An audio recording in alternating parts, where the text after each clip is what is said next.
Hello, I'm the Nostalgia Critic guy, remember, so you don't have to. Action films have come a long way, haven't they? I mean, on top of there being continuing storylines, great visuals, and interesting ideas, we've broken quite a few stereotypes as well. Today, women can be tough and developed, leading to more interesting characters, and men can be emotional and deep, also leading to more interesting characters. This is the direct opposite to the 80s and 90s, where they mainly just focused on one thing. Being a male! Red meat punching boobs for my dick on an explosion with Sam Elliott's mustache! Male! We never talked about ideas or expressing our emotions. We were man this is, and we knew who the other man this is were! Schwarzenegger. Man! Ford. Man! Weaver! Yeah, okay, man! Van Damme? Van Man! Seagal! Wait, nah, he was never really cool, but Willis, man! We were so blood hungry for not feeling or thinking anything that our hero for a while was an emotionless robot who did nothing but kill people. Michael Bay wishes he could be as fucked up as we were. But every once in a while, a smart film would sneak in under the radar disguised as a dumb dick flick. So, your friends would be like, Devil Boner!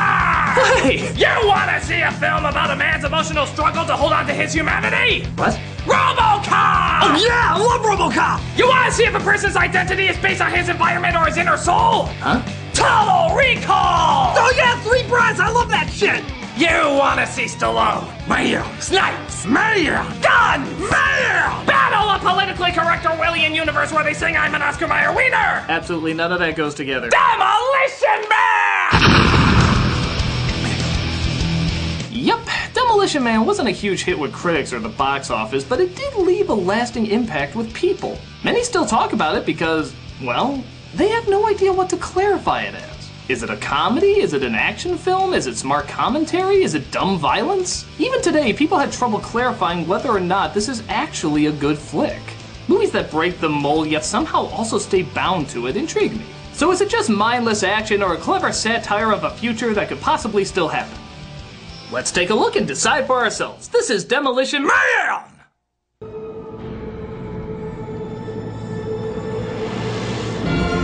Yep, I remember when 1996 looked like that. California was on fire, crime was everywhere, celebrities were fighting each other while dressed like jackasses. Actually, what am I talking about? This was LA in 1996.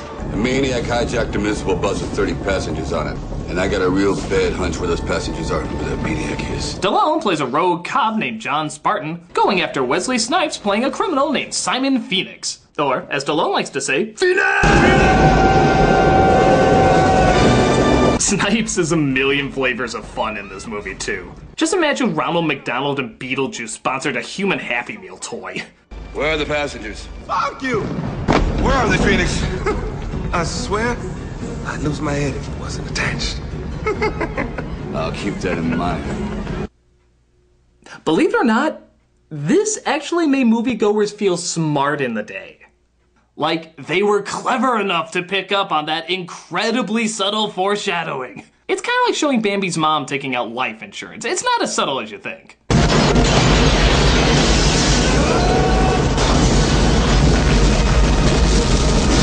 Stallone somehow survives that, even though we never see him exit. Maybe there was a Coke machine in the building. When it's discovered that all the hostages he was supposed to save are dead. Bodies everywhere. There must be 20 or 30. See that, Captain? I told him. He said he didn't care. Oh my God, how could you sacrifice all those innocent people? This also somehow lands him a life sentence frozen in stasis. Now, how the fuck is that possible? The court will now listen to the prosecution from an obviously lying psychopath. Hey, I told him about the hostages. He said he didn't care. A compelling case with a lot of hard evidence. Now, the defendant has put in years of loyal service, taking down hundreds of criminals. How do you plead? Your Honor, it's very close.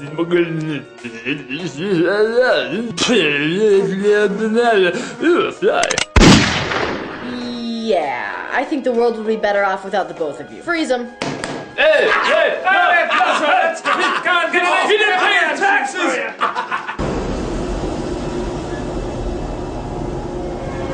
I love you. I was frozen to death. He's put on ice until years later, where the future has practically obliterated crime. Presumably because of one night where all crime becomes legal. Hey, don't question it, it just works! This brings us to Lieutenant Huxley, played by Sandra Bullock, who is not in between Miss Congeniality and the Heat, so she's allowed to actually be funny here. Which is more than I can say for others. Greetings and salutations. Welcome to the emergency line of the San Angeles Police Department. Which movie would you like me to ruin for you? But we find this future comes with a price. Anything bad for you is illegal. Smoking, high cholesterol, uneducational toys, eyebrows, even swearing gets you a fine. Sanctimonious asshole. Huxley, you are fined 1/2 credit. You shit. You are fined That's nothing. To cut down on my swearing, I put electric shocks on my balls. Oh, I can't even say balls! Oh, Jesus! Oh! It really works. Even though Huxley likes this world fine, she does long for the days of action. As you can see, having surrounded herself in 20th century nostalgia. Loser. What I wouldn't give for some action. But action is around the corner when Phoenix is woken up for his parole hearing. Mr. Simon Phoenix, one of our first and most illustrious members. You will steal me an everlasting gobstopper. But Phoenix escapes using the warden's eye to sneak out. He disguises himself as Dennis Rodman the Menace when the police finally track him down. Demand maniac lie down with hands behind back. Lie down with your hands behind your back. Yeah, this is what every minority wishes the LAPD was like. We're police officers. We're not trained to handle this kind of violence. The police are scared shitless, not knowing how to handle him, and he ends up escaping. Of course, they figure out the only way to catch a maniac is to send in a maniac, so they unfreeze Stallone to go after him, seeing how his past work precedes him. Are you sure this is real life? How can you justify destroying a $7 million mini-mall to rescue a girl whose ransom was only $25,000? Fuck you, lady! I have no joke for that, it's just everybody deserves to hear that line. They set him up against a cheese grater and let him know the situation. The year's 2032. I had a wife. What happened to my wife? Her light was extinguished in the big one of 2010. Oh yes, we all remember the big disaster of that year. We didn't thaw you out for a family reunion. Consider it fortunate the lieutenant even bothered to do a probe on your wife. I think that's the wrong Stallone movie. Cigarette, any cigarette.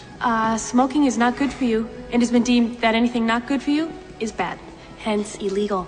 Alcohol, caffeine, contact sports, meat. By God, it's a future if it was run by MSNBC. This is a cautionary tale from Tea Partiers, isn't it? Bad language, chocolate, gasoline, uneducational toys, and anything spicy. Oh yeah, if anything bad for you is illegal, then what's Rob Schneider doing in this movie?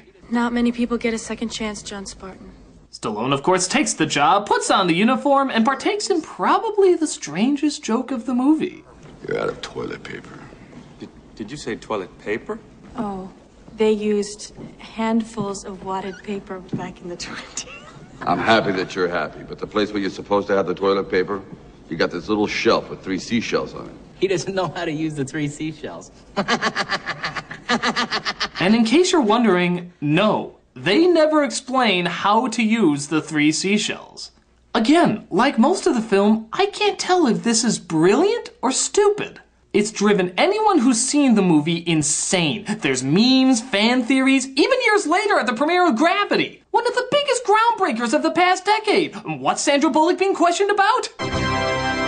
It's absolutely nuts. And I plan to get to the bottom of it. Malcolm, timer! You summoned. You will discover the secret behind the 3 seashells by the end of the review. You will present your findings to me. Does that include... Yes. You. And the one who explains it best will not be placed in my spinal cord removal machine. You have one of those? No, I have 2. 1 for each of you. As soon as I bang my 3 seashells gong, your task will begin. Come on, man, you can't be serious. May the odds ever be in your favor. Away with you! Anywho, he rejoins an old friend who's so wise, sagey, and black that you're kind of wondering how the hell he never made it in a Stephen King film. I remember when you were a snot-nosed rookie pilot.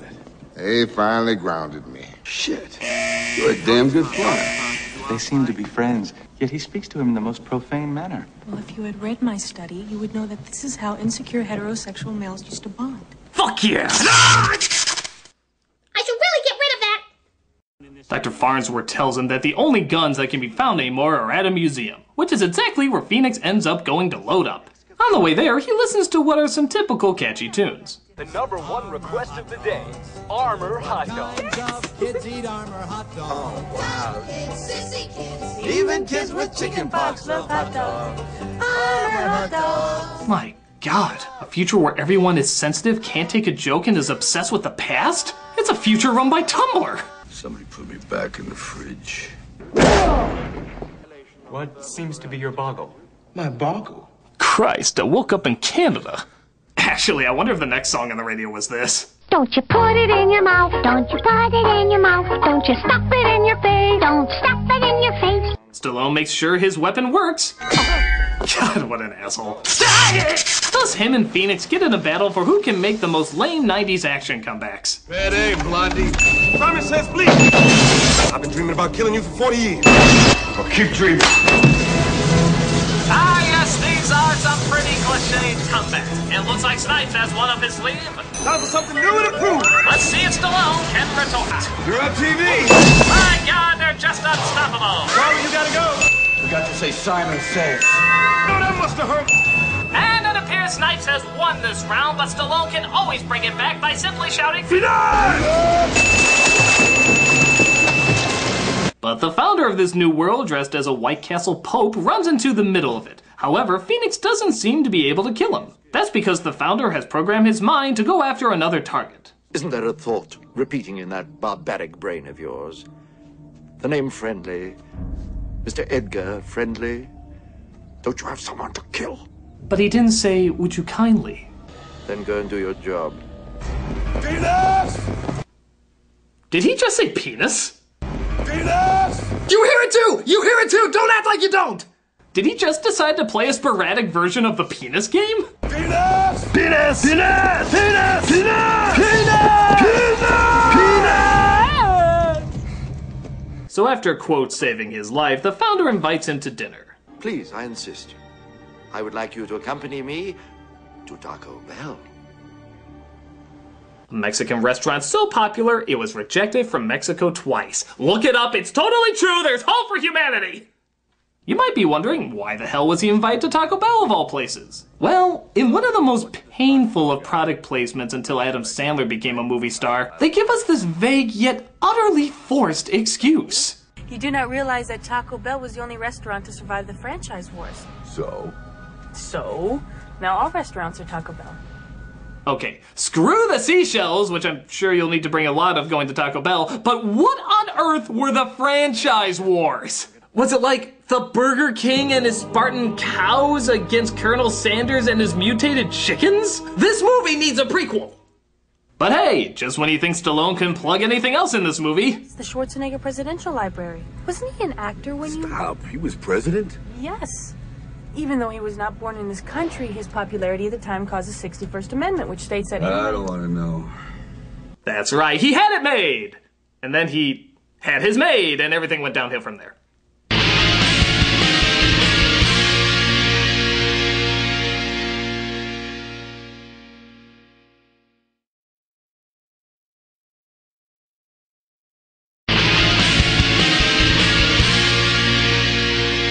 So at this Mexican restaurant, where as stated before, no spicy or salty food can be served, so again, like a typical Taco Bell, our hero finds once again he has a hard time fitting in. What would you say if I called you a brutish fossil, symbolic of a decayed era, gratefully forgotten?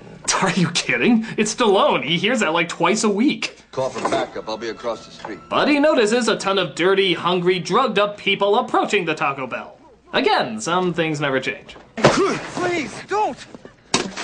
What the hell? But he finds out this group lives underground because they don't agree with living in such a fascist world. The last remaining criminal element in the city. But plans are in progress to purge this peril from our day. You are even better live than on Laserdisc. They could come back. In a roundhouse. Hussy, look, this isn't the Wild West, okay? Hurting people's not a good thing. Well, sometimes it is, but not when it's a bunch of people looking for something to eat. Again, no joke, just good line. So we see Phoenix goes underground to kill the leader of the rebels, just so he can come right back up to say he needs help. I'll need about 5 or 6 more special men. The founder agrees to thaw out some of his criminal buddies to help, while Huxley straight out asks our hero for quite a proposal. I was wondering if you would like to have sex. Now? Mm-hmm. Oh, yeah. Time to let out the sexual cry of the Stallone. Penis! Penis indeed. But it's a little different in the future, as the world partakes in what I can only describe as virtual boy sex. That came out much worse than I intended. As did that. But you'll see what I'm talking about.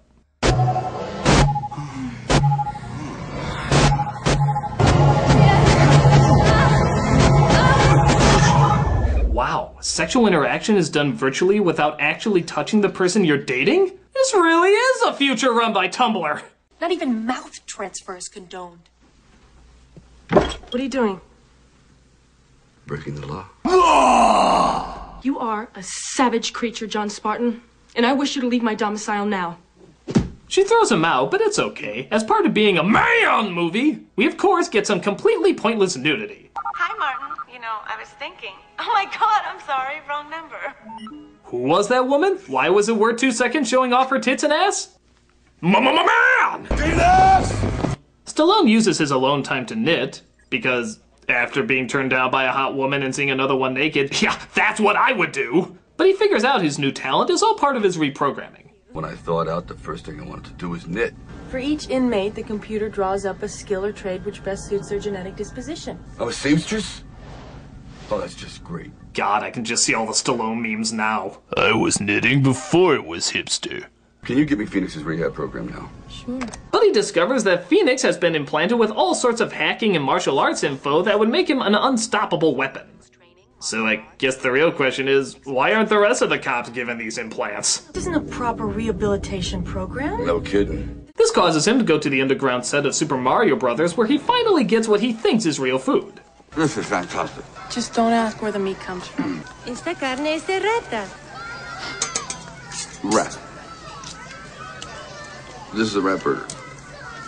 Hey, after having Taco Bell, rat would taste like filet mignon, okay? He comes across the leader of the rebels, played by Dennis Leary, who explains quite clearly that if the surface world is Tumblr, then the underworld is 4chan. I guess you weren't part of the Cocteau plan. Greed, deception, abuse of power, that's no plan. Nah, that's just LA again. Nothing much has really changed. I'm into freedom of speech and freedom of choice. I want high cholesterol. I want to eat bacon and butter and buckets of cheese, okay? I've seen the future. You know what it is? It's a 47-year-old virgin sitting around in his beige pajamas, drinking a banana broccoli shake, singing I'm an Oscar Mayer wiener. Okay, are you sure this isn't a metaphor for the internet? But Phoenix and his new gang spot our heroes, leaving him wide open to be shot in the— oh, for God's sakes, they were right there! How could you possibly miss them? It's like— how is that possible? You better shout Phoenix to make me feel better. It actually does. They partake in Dukes of Biohazard as Bullock drives the car frantically while screaming at the top of her lungs. Before it became annoying. No free rides! Seriously? Did you just set your gun to hit everything but Stallone? Mr. Magoo could aim better than you! He escapes, leaving Stallone to crash, but he's saved in probably the strangest way imaginable. Oh! It's Securaphone, and it saved your life. Okay, that's not a safety device, that's a power Mario would have. Turn any surface into foam. Oh, and I'm so glad that gunshots, wall slamming, and doors flying don't set it off. I think it's on a little bit of a delay. I'll have carte blanche to create the perfect society. My society. Phoenix finds he still can't kill the founder, but like a moron, he forgot to program that into the other criminals. So he hands the gun over to a thug played by Jesse Ventura. Yeah, I'm pretty sure that's how he got his other political job too. He plans to thaw out all the criminals to cause chaos, which means it's up to our two main heroes to save the day. Our one main hero to save the day. Yep, another trope of the Mayan movie is that the final battle always has to be Mayano y Miano. Yeah, even though she's proven she's a pretty badass fighter and even saved Stallone a couple of times. My testicles must show I can handle this on my own. So yeah, let's play a game called What Huxley Could Have Done while Stallone gets his ass kicked. Wish you the best of luck, sir.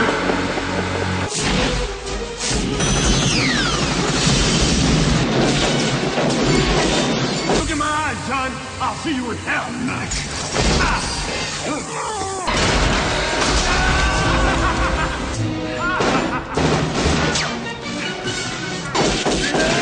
Okay, she could not shout Phoenix. That's the one thing only Stallone could do.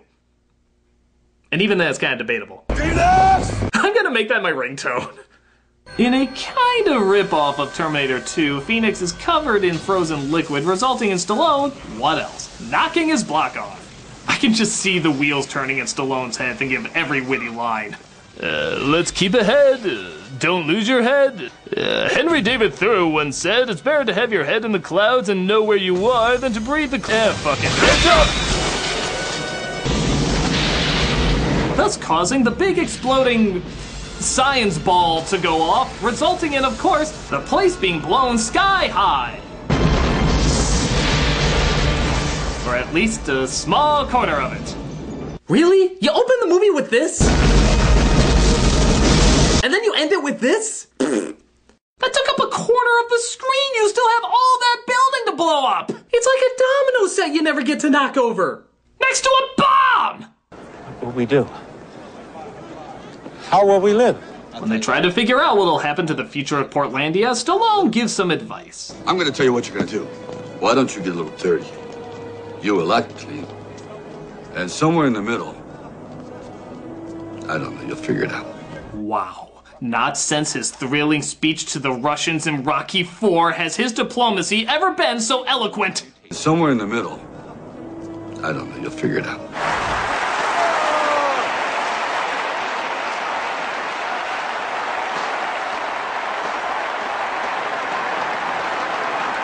Thank you for rendering me unconscious. Huxley, I did it for your own good. It's supposed to be a team. Huxley is rightfully pissed that she was left out of the action, but this ought to shut her up. Ah, my white knighting hero who I never asked to be my white knight. This really is Tumblr. So that was Demolition Man. Is it a comedy? Is it an action film? Is it smart? Is it dumb? And most importantly, does it hold up? Honestly, with no joking whatsoever, this is actually far better now than it has ever been in the past. When it came out, the action cliches were pretty standard, so at the time it wasn't a big hit. But now, in 2015, these cliches have taken on an identity of their own. Silly, but kind of admirable.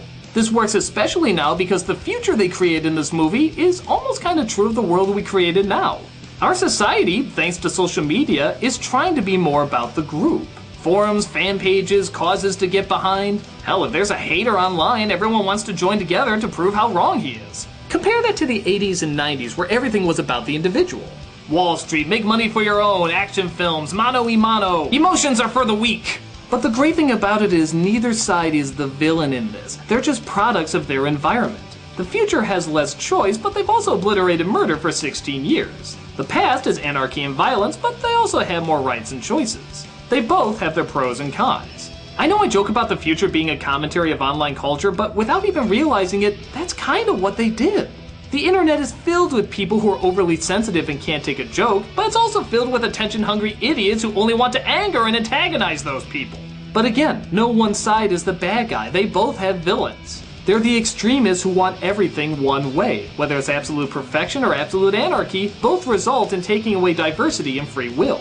While the heroes are the ones willing to make a compromise. Stallone has trouble fitting in, but he doesn't say his world was completely right. Eventually both sides realize that the two have to find some middle ground in order to keep balance. It's a commentary that wouldn't work as well back then, but works much better now comparing our new world to the world of the past. Our current attitude to the attitude of the 90s. Now don't get me wrong, some things don't work especially well, like the action's not really that strong, and some of the cliches might be a little too stupid for their own good. But the writing, the ideas, the commentary, and yes, even the acting, which is honestly pitch perfect from every performer, makes it stand out. I know it sounds crazy, but Demolition Man has actually gotten a lot better with time.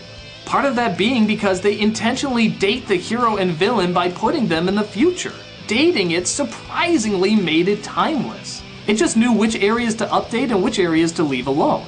I'm totally serious when I say this dumb, cliched, overblown action film is actually one of the smarter summer movies to come out of the past few decades. But that still doesn't answer my 3 seashells question. Malcolm, Tamara, begin! Tamara, what do you have for me? Well, I've come to the conclusion that the first shell can be used as a scooping mechanism. You can scoop out the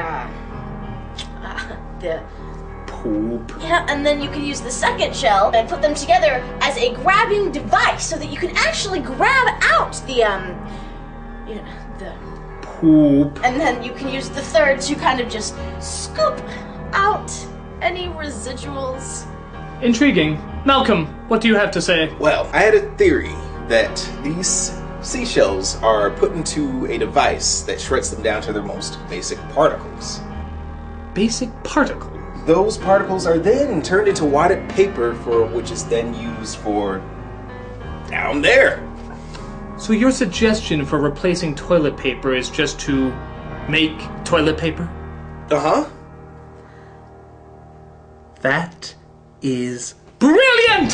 The world will call you a hero and I will marry you and munch off your money! Guards, take her away! Wait, we have guards? He's got a weapon! Oh Get my him. god, wait! Right, against him on, head behind your back! What the Come on now! fuck? Resist arrest, eh? You have done well, my gentle genius. Your future has just begun. Come with me!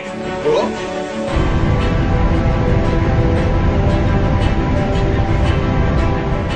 Hail, your new Lord and Savior!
Hey guys, hope you enjoyed the review. Just a little reminder, April 24th to the 26th is C2E2 in Chicago, and I am going to have a table there.